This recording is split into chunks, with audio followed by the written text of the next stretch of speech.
Irfan, thanks for taking a couple minutes today to hop on this call. Yeah, no problem, Josh. Anything for you, man. Yeah. Yeah.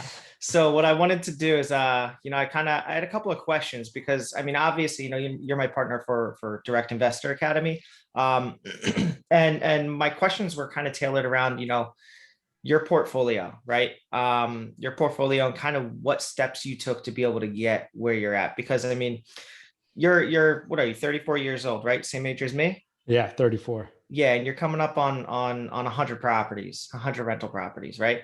And 100 units. Yeah, but yeah, similar properties too. yeah, and for someone that's 34 years old, that's a giant step in the right direction. And I feel that like there's a lot of people out there that just don't know kind of the beginning steps and kind of what you did to be able to get in your position. So if you don't mind, I wanted to ask you a couple of questions, and you can just kind of rattle off the top of your head what what your thoughts are and stuff like this. Okay. Yeah, no problem. I'm ready. Cool. So I wanted to go through a couple of the hurdles of real estate investing, specifically kind of going around like what it takes to build a rental portfolio, right? So one of those hurdles is failing to set deadlines, especially in the beginning stages when you're getting started. What is something that you did to kind of be able to take care of that and handle that? Yeah, so I was lucky. I knew that what I was going to do, I knew I was going to invest in real estate, right? So I'm pretty structured. So I structured myself to take steps in order to get this first investment property. So for me, I initially had the goal of buying a duplex, living in one side and renting out the side, right? So I educated myself on the market. I saw what I could potentially purchase, and then I found out how to make that purchase, right? My biggest mistake in this whole thing was I didn't receive enough education, right? I basically read one or two books on the subject matter. I decided what technique I liked, and then I made the necessary steps to get that technique going, right? So my technique was buying owner occupied duplex. I would live in one side, rent the other side. So to get that, I would need to save for a down payment. So my first step in this scenario was me saving $50,000 for a down payment. And I did that by being very regimented with my money, right? So uh, I had a pretty good job coming out of college, and I saw others buying brand new luxury cars, and I kept the same car that I bought when I was 16 years old, right? I purchased.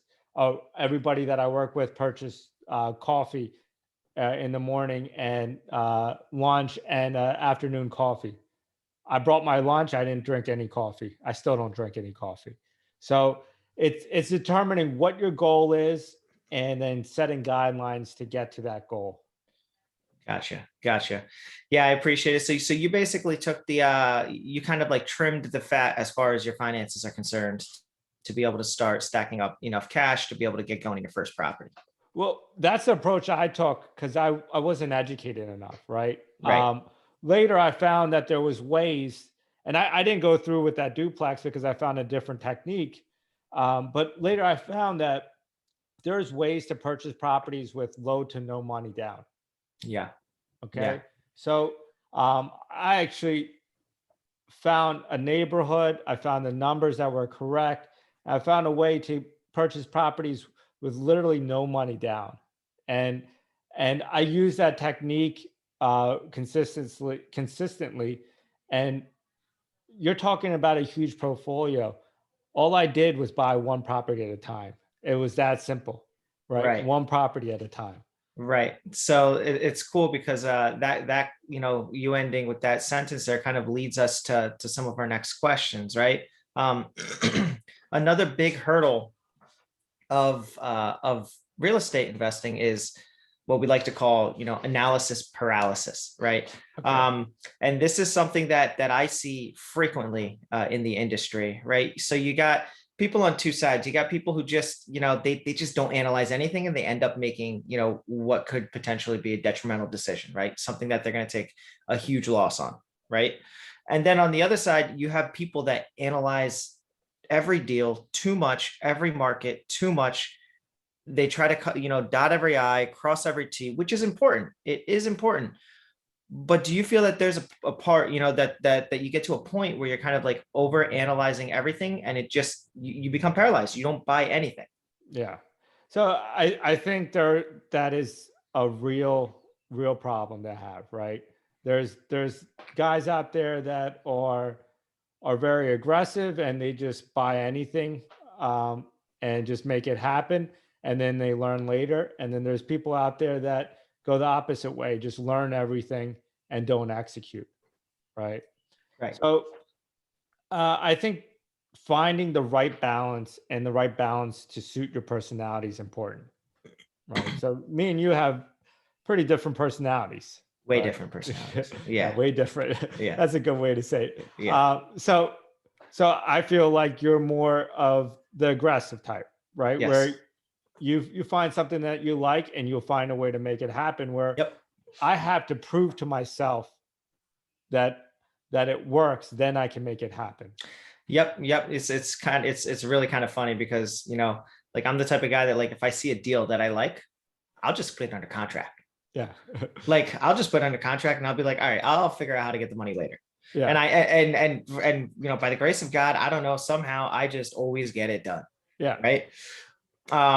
I've also been very, I guess, kind of lucky, with my numbers and stuff like that. But at the same time, it's kind of like it's like a controlled chaos almost is the way I work. So, sometimes there's no rhyme, reason, anything like that. And I am just very aggressive, and maybe I don't analyze deals enough, but like I have a general idea of kind of where I want to be numerically. And every single time I have absolutely phenomenal results. Yeah. You, on the other hand, to a T the dollar amount like that you want to bring in. You're like, I want X amount of dollars per property. If I don't get it, I'm not doing it. I will not touch it unless I have X amount of dollars in the bank, where I'm just like, I'm just doing it. Yeah. Yeah. And I think that just came um, from prior purchases, experiences. Now I don't analyze as much anymore because I know exactly where I need to buy. I kind of know exactly what the numbers come in, know where the rent's coming in. So I can do a back of the napkin calculation, do something in my head and make it happen. But I think that's the key, right? Like identifying what you need to make yourself comfortable. And then once you're comfortable, execute, right? So you mentioned that you find a way to bring everything together. So Yeah. uh, I, on the other hand, um, I had to make sure my lending is in place or my private lenders are ready to go. I have to make sure that I have enough construction capacity. I have to make sure that um, that my team is sufficient in handling the process. They're not too overwhelmed. So those are things that make me comfortable, and then only then will I execute. Right. So completely different on those realms, but we're both making it happen. Right. Both So, making it happen. Both so making it somehow, yeah, somehow. somehow, some way. But you would almost be an example. Like if you analyzed any further than you do now, it might be hard to pull the trigger, especially when you're getting going, right? Because I think that what happens is there's a big fear for people, right? Because everyone is in the mindset that they have a fixed or limited income, right? Yeah. They need to have a certain amount of money in the bank at all times or whatever that is. And now all of a sudden they want to buy an investment property. So they have to dip into that money, right? So there's a real tangible fear there for people, because that parachute is going away. Yeah. And Yeah. I kind of understand that, right? Like I think I was fortunate enough to lose money on my first deals, right? Right. So Right. once that happens, you realize and you have a different feeling about things, right? Right. You see that look, you need this amount of money to survive, and the cash in addition to that is investable funds. Or Right. you may show an appreciation for just for different things, right? Like I think the mindset of money on losing it is very detrimental to people starting, Yeah. right? So and I say that, and then I talk to people that are investing in the stock market. they have no control over the stock that they're investing in, no control on if it's going up or down, and they will take massive losses and not even lose sleep over it. Whereas for some reason, real estate's such a stable environment, and the hesitation with real estate is so much, when really the biggest loss comes from lack of performance, Yes. right? So it's almost like you're not confident in yourself to perform. Yes. If you work hard enough, this is not rocket science. You can perform in real estate, right? You can perform in finding a property. You can perform in finding a suitable tenant to lease that property. You can perform in property management, and and I guess what I'm trying to say um, is that people are betting on somebody else in the stock market, and are not nervous about that when they're giving all control away, when they really should be confident in themselves and confident in that they can perform. Right. Right. Um, Completely on the same page with you there. For some reason, everyone just has they're just afraid to take a leap of faith almost, right? And they're almost afraid to just jump and hope that the net will appear. Yeah. Right. And it's solely based around, their themselves. And that actually leads me into the next hurdle of real estate, which is limiting beliefs, right? So those limiting beliefs can be, it could be anything. It could be, not believing that you can raise enough money, not believing that you can earn enough money, not believing that, there's good tenants out there that'll pay you, not Yeah. believing that they'll be able to get construction done on point, on time, on budget, right? So I think this limiting belief is a real thing, right? It's definitely a real thing. I think when I was working as an employee, um, a lot of employees have a limiting belief for whatever reason. Um, the word "I can't" is spoken a lot more with employees than entrepreneurs, right? Entrepreneurs say, "I'll find a way," Yeah, every right? time. That's like, if you ask an entrepreneur to do something, they're going to say, "I'll find a way." So um, so the limiting belief is there, and when you're surrounding yourself with employees, you kind of keep that limiting belief. No matter what you do to try to reduce it or try to stop it, it's there because you're surrounding yourself with these people, right? There's like a quote: you're the product of the five people that you surround yourself with," right? Oh, Something along that's the that's yeah, that's 100% the biggest thing that I ever like. That's the biggest advice that I took from anyone, right? So I have a family member who's very successful, right? He told me that when I was like 14, 15 years old. I didn't yeah. believe him. I didn't believe him. And So then it's and then we have a good friend who we have in common. He said the other day on Facebook, he said, "Show me your crowd and I'll show you your future." yeah. Oh Right? yeah, that's awesome. Yeah. Yeah, So it's the truth. it's who you surround yourself with, right? So being an entrepreneur can be lonely, right? To try to find a way to network with other entrepreneurs, uh, find a way to network with other people in your industry. That's key, right? So I mean, how many lunches did we used to go on pre-COVID? Like I probably went on 2-3 lunches a week, Yeah. at the very least, right? So Yeah. finding a way to connect with people, finding a way to get that positivity from people, that energy from people. I personally read self-help books too, Mhm. and Mhm. at this time it's helping because I mean, all my social interaction with people is through Zoom, right? Like Right. this is it right here, this Right. social interaction. So these self-help books implant positivity, implant positive energy, and get you in the right mindset. Right. Right.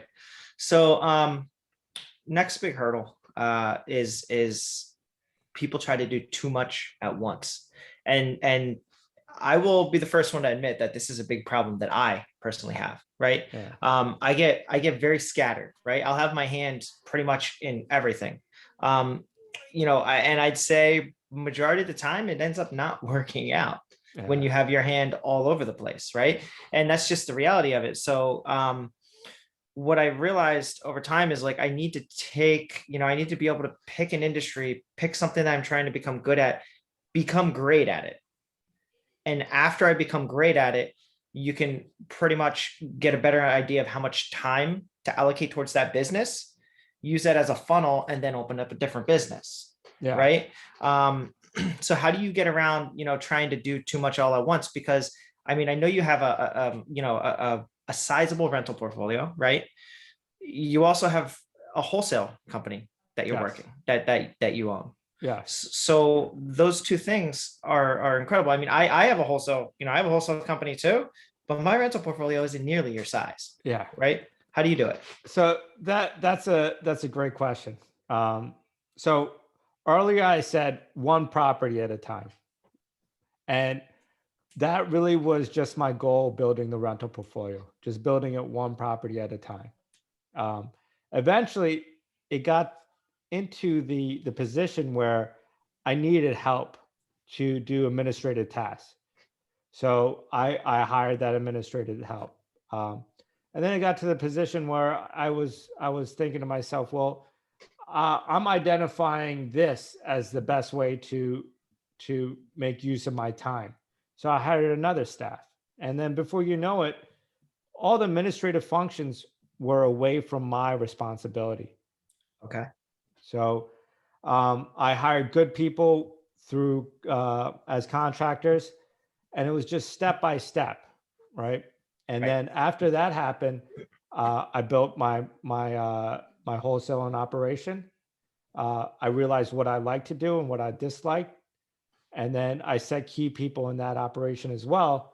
And that's a pretty high volume business now as well too. So that I still do have interaction with. I still have interaction with my rental portfolio, and it does take a good amount of time. But I realized that what my true passion was helping people and being around the entrepreneur community, right? Yeah. So, and that's kind of when we started talking about DIA, Direct Investor Academy.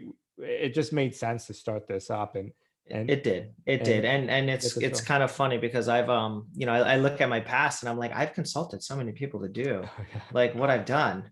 And I never asked for a dime back. Right. I And think you consulted me originally in wholesaling. You yeah, linked me. You something linked like me. this. You linked me to my first mail provider, my Yeah. service provider. So Yeah. I definitely appreciate that, Josh. It was awesome. Yeah. No, it's Um, I'm glad you took the leap of faith and now here we are, right? but going back to your question is like, how do I stay focused? I think it's again personality, right? So I know my goals, I set my goals, and I focus on my goals. So it might come a little bit easier to me, but yeah, it's just finding your goal, keeping that focus, and keeping your drive steady to reach that commitment, and then adjusting along the way, right? So Right. there's plenty of people out there that operate portfolios by themselves with 30 to 100 units, Yeah. right? I knew at 30 units, I needed to hire people. I needed to get away from the day-to-day task, and I knew what I needed to do to keep progressing. Okay. Okay. So it's cool because you keep saying you have to keep your focus on your goals. You have to keep your focus on your goals, right? Um, and that leads to the last barrier, let's call it, is, and it's something that I've noticed in a lot of people is people don't have a big enough why. Like Yeah, why do you want to do it? Like for me, my why is my family, right? I want to make I want to be able to like retire my parents and be able to leave a portfolio for my daughter and my wife and still live an awesome life on top of that. And plus I like toys. I like Porsches, Ferraris, Lambos. Like that's just my thing. So yeah, I mean, what's your why and how do you stay on track? yeah. That's a great question. I think it's easy to say family is my why, right? I got two young kids. I have a great time with them. Um, I will be the first to admit most of my why is for myself too, Okay. right? There's only a certain amount of money that you need to support your family. Yeah. Um, And for me, it's on the next step, right? So it's not just money, it's building an operation, employing people, creating great jobs for people to have. Like those are all important things that's my focus here.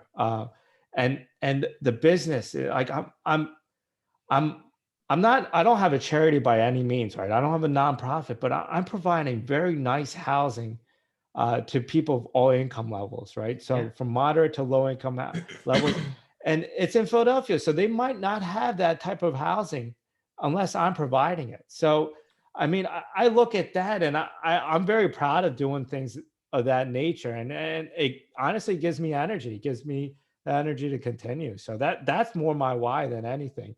And But then if you don't mind me interjecting here, right? How do you maintain that energy in times like COVID where, you know, you have a couple of tenants that are in place and now all of a sudden, you know, you're not providing them, you know, housing in exchange for rent. Instead, what you are is you are a donor. You are a house donor for the last, you know, year.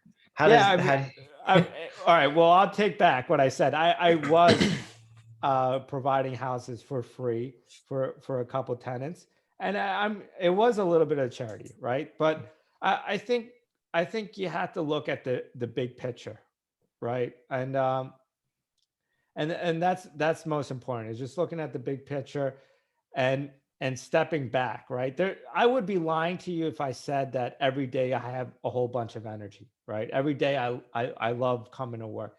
I mean, there are down days, right? And I think the most successful people are the people that are able to grind on their down days, right? right, right, Set focus, get things done, and keep it going on their down days. And right. if you can do that on your down days, and and um and do the same on your up days, you're gonna kill it, right? Yeah. You're gonna have downs in this industry, and you just got to take them and figure them out. Yeah, yeah. I mean, you figure 90% of the work is just showing up every Oh single yeah, day. that's a great That's way to say it, Josh. that's Showing literally up. it. And you know, yeah, sometimes you can have your off days, right? And maybe your head's not completely in the game, but like you still got to show up. Oh yeah, If you don't absolutely. show up, you're out of the game. Yeah, You're out of the absolutely. game. If Yeah. I don't show up today, you're outworking me. Yeah. Oh yeah, absolutely. That's the reality of it. Absolutely. So, cool, man. Well, that pretty much, you know, that pretty much wraps everything up. I mean, I hope that whoever watches this is able to kind of take some of those key points from what I believe are some of the five bigger barriers of being able to get into real estate investing and take it from someone who's you know, take it from someone who's a pro. I mean, 34 years coming up on 100, I mean, 34 years old coming up on 100 units. How many 34-year-olds, you know, can say that? I'm coming Not up that on many. 35 years old too. So That's all right. That's all right. So there's people that are, you know, 90 and don't have a house. yeah, that's true. That's true. Yeah. So you're doing phenomenal. But I appreciate you know, I appreciate you coming on again. And yeah, I hope everyone's able to kind of take something and run with it from this conversation. Yeah. Thanks, Josh. Thanks for having me, man. Appreciate it. No problem. I'll talk to you guys soon. Bye bye.